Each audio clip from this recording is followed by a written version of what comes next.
Hello guys, तो कैसे हैं आप सभी। तो आज की कहानी शुरू करने से पहले अगर आप मेरे चैनल पर न्यू हैं तो प्लीज़ उसे सब्सक्राइब ज़रूर कीजिएगा। तो आज की कहानी शुरू करते हैं। भाभी आपने मेरे साथ ऐसा क्यों किया पार्ट 2। गाइस, इस कहानी का पार्ट 1 मैं ऑलरेडी अपलोड कर चुकी हूँ। अगर आपने अभी तक वो नहीं देखा है तो उसका लिंक मैंने डिस्क्रिप्शन बॉक्स में दे दिया है। तो आज की कहानी शुरू करते हैं।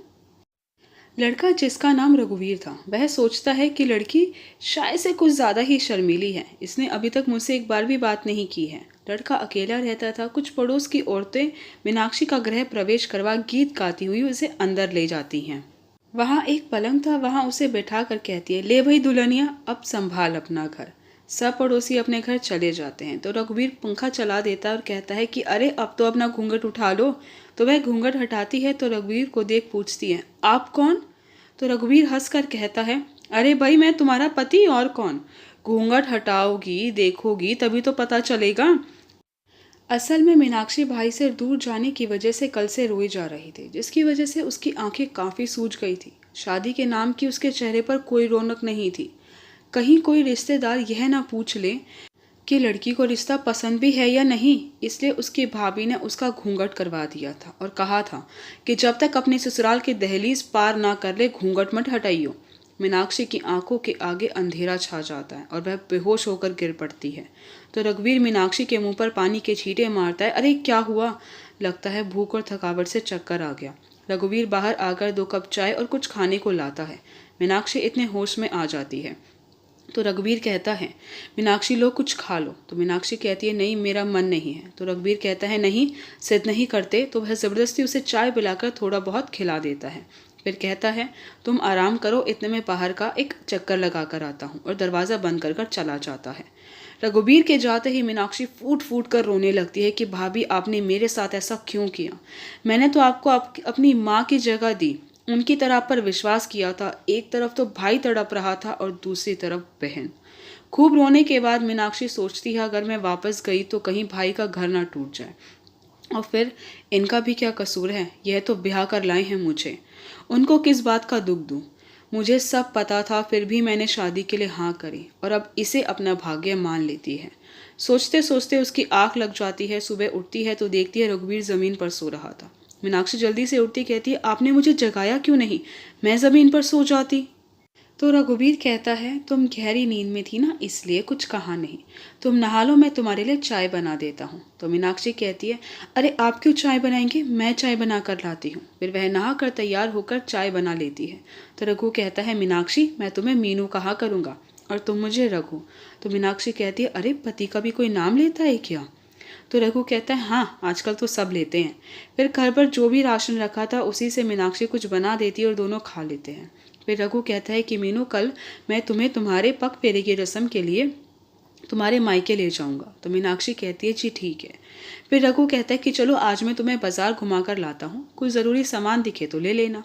तो मीनाक्षी पूछती है, वैसे आप काम क्या करते हैं। तो रघु कहते हैं, जहाँ मकान बनते हैं वहाँ सामान ढोने का काम करता हूँ। क्यों, क्या हुआ, तुम्हें किसी ने बताया नहीं था। तो मीनाक्षी कहती है, नहीं नहीं मुझे पता था बस भूल गई। अगले दिन रघुवीर जब मीनाक्षी के साथ उसके घर जाने के लिए तैयार हो रहा होता है तो मीनाक्षी कहती है कि रघु जी, भैया का फ़ोन आया था, वह कह रहे थे कि वह मुझे लेने आएंगे। तो आप एक काम कीजिए, अगर आज आपको काम पर जाना है तो आप चले जाइए, मैं ताला लगाकर चाबी पड़ोस में दे जाऊंगी और भैया के साथ चली जाऊंगी और आप मुझे लेने आ जाना। तो रघु कहता है, ठीक है। मीनाक्षी अकेले बस से अपने मायके आ जाती है। आज वह पहली बार इस तरह बस में अकेले सफ़र कर रही थी। उसे बहुत डर लग रहा था, पर क्या करें, उसकी मजबूरी। मीनाक्षी के ससुराल और मायके में करीब करीब 2 घंटे का रास्ता था। 2 घंटे का सफ़र तय कर वह अपने मायके आ जाती है। भाई उसे देखकर बहुत खुश होता है, पर भाभी को एक डर लगा रहता है कि कहीं ये अपने भाई को कुछ बता ना दे। भाई पूछता है कि जीजा जी नहीं आए। तो मीनाक्षी कहती, नहीं भैया उन्हें कुछ काम आ गया था इसलिए मैं अकेली ही आई हूँ। तो अशोक कहता है, अरे पगली, अगर जीजा जी नहीं आ सकते थे तो मुझे फ़ोन कर देती, मैं तुझे लेने आ जाता, तुझे अकेले आने की क्या ज़रूरत थी। तो मीनाक्षी कहती है, कोई बात नहीं भैया, अब मैं बड़ी हो गई हूँ। फिर भाई उसकी खूब खातिरदारी करता है। मीनाक्षी एक दिन अपने मायके में रुकती है। अगले दिन शाम को रघु मीनाक्षी को लेने आने वाला था, पर वह सुबह ही भाई को बोल देती है कि भैया रघु का फ़ोन आया था, उन्हें आज कुछ ज़रूरी काम आ गया है तो वह आज भी नहीं आ पाएंगे। मैं अकेली चली जाऊंगी। तो भाई कहता है नहीं, तू अकेली नहीं जाएगी, मैं तुझे ससुराल तेरे छोड़कर आऊँगा, और जो तेरे गहने भी रखे हुए वह भी तो तुझे देने हैं। तो अशोक ललिता से कहता है कि ज़रा मीनाक्षी के सारे गहने ले आओ।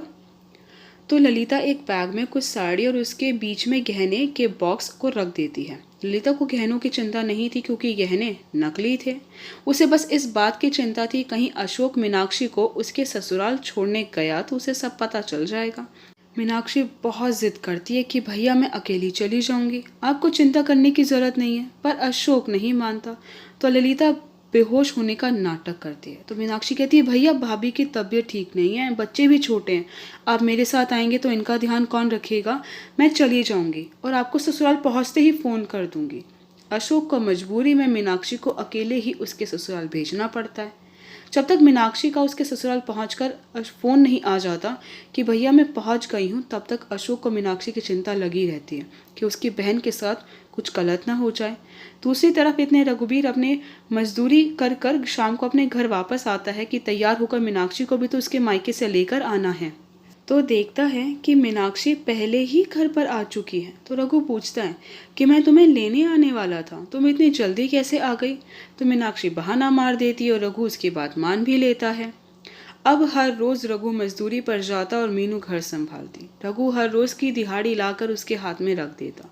मीनू बड़ी ही समझदारी से घर चलाती। धीरे धीरे वह थोड़े थोड़े पैसे जोड़ने भी लगी थी। 1 महीने बाद बारिश की वजह से 2 दिन काम नहीं मिला। तो रघु बोला मीनू ऐसे कैसे काम चलेगा, पहले तो मैं अकेला था, अब हम 2 हैं, कमरे का किराया देना, कल को बच्चे होंगे तो सब कैसे करेंगे, समझ नहीं आ रहा। तो मीनू कहती है कि ठीक है, फिर मैं भी कल से आपके साथ काम पर चला करूँगी। तो रघु उसे साफ साफ मना कर देता है कि नहीं, बिल्कुल भी नहीं। तो फिर मीनू कहती है फिर एक काम करते हैं, जिस दिन आपको काम मिलने की उम्मीद ना हो तो हम अगले दिन समोसे ब्रेड पकौड़े बनाकर साइकिल पे बेच सकते हैं। तो रघु कहता है पर मुझे तो यह सब बनाना नहीं आता। तो मीनू कहती है मैं बना दिया करूँगी, आप बस बेच आया करना। तो रघु कहता है पर तुम इतना काम अकेले कैसे करोगी। तो मीनू कहती है अरे अकेले कहाँ, हम 2 हैं और मैं घर पर पूरा दिन अकेली ही रहती हूँ। फिर अगले दिन से रघु को मजदूरी मिल जाती है, पर हफ्ते बाद फिर से बारिश की फुहार शुरू हो जाती है। जब बारिश इस तरह होती है तो कई दिन तक बंद नहीं होती। तो रघु कहता है कि इस समय काम नहीं मिलेगा। फिर रघु कहता है मीनू तुम समोसे बनाने की कह रही थी, पर सामान के लिए पैसे और वह सब बनाने के लिए 1-2 बड़ा बर्तन भी तो लाना पड़ेगा। तो मीनू कहती है हाँ रघु जी, और वह उसे जोड़े हुए रुपए लाकर उसके सामने रख देती है। तो रघु कहता है मीनू मैं तुम्हारे पैसे नहीं ले सकता। तो मीनू कहती है पहली बात रघु जी, जब आप और हम एक हैं तो पैसे मेरे कैसे हुए। दूसरी बात, यह वह पैसे हैं जो आप हर रोज मुझे देते हैं, उसमें से ही बचाए हुए हैं। तो रघु कहता है तुमने 1 महीने में सारा खर्चा करने के बाद भी इतने पैसे जोड़ लिए, सच तुम्हें पाकर तो मेरी किस्मत ही खुल गई। फिर मीनू कहती है अच्छा जाइए और बाजार से जाकर सामान ले आइए, तभी तो समोसे बनेंगे। फिर फटाफट से रघु जाकर बाजार से सारा सामान ले आता है और शाम के 4 बजे तक दोनों मिलकर समोसे और ब्रेड पकोड़े तैयार कर लेते हैं, और मीठी और हरी चटनी, और साइकिल पर सामान जमाकर गली के मोड़ पर एक छपरे के नीचे खड़ा हो जाता है ताकि सामान गीला ना हो। गर्मा गर्म समोसों की खुशबू, वह भी बारिश में, आदमी को अपनी तरफ खींच ही लेती है। थोड़ी ही देर में 1 समोसा, 2 समोसा, 4 पैक करना भाई का शोर मच जाता है। जो भी खाता है बहुत तारीफ करता है। 2 घंटे में ही सारा सामान बिक जाता है, क्योंकि दुकान वालों से रघु ने अपने सामान का रेट थोड़ा कम रखा था। जब वह वापस घर जाता है तो मीनू डर जाती है, सोचती कि यह इतनी जल्दी आ गई, लगता है मेहनत सफल नहीं हुई। पर रघु खुशी के मारे मीनू को गोद में उठा लेता है कि मीनू 2 घंटे में सारा सामान बिक गया, सारा खर्चा निकलकर पूरे 600 रुपये बचे हैं। तो मीनू पूछती है सच। तो रघु कहते हैं हाँ बिल्कुल सच, लो मैं तुम्हारे लिए जलेबी भी लाया हूँ। दोनों मिलकर खाते हैं। फिर रघु कहते हैं मीनू तुम रात के लिए दाल चावल बना लो, तुम भी थक गई होगी, अब रोटी के झंझट में मत पड़ना। इतने में बाजार जाकर कल के लिए सामान ले आता हूँ। अगले दिन फिर उन्होंने समोसे और ब्रेड पकोड़े बनाए और जल्दी ही जाकर बेच आया। रघु को भी इस काम में मजा आने लगा था, क्योंकि ना ठेकेदार की डांट ना ही किचकिच। अब वह अपनी मर्जी का मालिक हो गया। 1 हफ्ते बाद वह मजदूरी पर जाता है, पर उसका मजदूरी में दिल नहीं लगता। तो वह घर वापस आई होप गाइस कि आपको मेरी वीडियो पसंद आई। आपको मेरी वीडियो पसंद आई है तो प्लीज़ उसे लाइक ज़रूर कीजिएगा, शेयर कीजिएगा, मुझे कमेंट करके ज़रूर बताइएगा कि आपको मेरी वीडियो कैसी लगी। गाइस मैं इस कहानी का नेक्स्ट पार्ट बहुत जल्दी ही अपलोड कर दूँगी। अगर आपने अब तक मेरे चैनल को सब्सक्राइब नहीं किया है तो प्लीज़ उसे सब्सक्राइब ज़रूर कीजिएगा। Thank you so much guys मेरी वीडियो देखने के लिए।